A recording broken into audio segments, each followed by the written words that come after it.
Peddling Jaya with the national minimum wage. Set to rise to right $700 from Feb 1, business owners are preparing to shoulder additional operating expenses. But at the same time, they are hoping for government measures to ease their financial burden.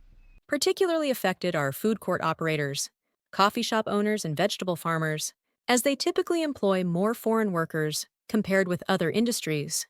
Malaysia-Singapore Coffee Shop Proprietors General Association President Wong Tu Hoon noted that large food courts employ more foreigners compared with traditional coffee shops, and so they are impacted by the higher minimum wage of $1,900 from $1,035 previously.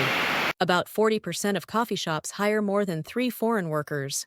While traditional coffee shops are mostly family-run, he said, Wong explained that coffee shop operators typically adjust the prices of beverage based on the operating costs. We encourage our members to absorb the higher costs where possible and avoid raising prices. If increases are unavoidable, the hikes should be reasonable, he said. Wong also said the steep rise in coffee bean prices since the middle of last year had further affected coffee preparation costs. Wong expressed concerns about the government's plan to require Employees' Provident Fund (EPF) contributions for foreign workers. If this becomes compulsory, it will drive up the costs of doing business. We hope the government reconsiders and exempts foreign workers from EPF contributions, he added. Meanwhile, Federation of Vegetable Farmers Association's President Lim Ser-Kui said the rising minimum wage has also pushed up the salaries of local farm workers, who are currently earning more than $2,000 a month. When costs increase, we have no choice but to reflect this in vegetable prices, he explained.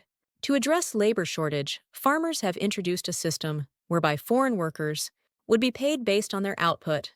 For instance, foreign workers growing cucumbers are paid according to the harvest.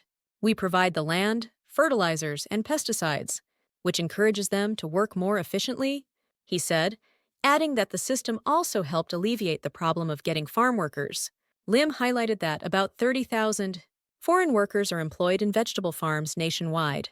However, the additional requirement to pay EPF contributions for the workers could significantly increase costs, potentially leading to higher vegetable prices.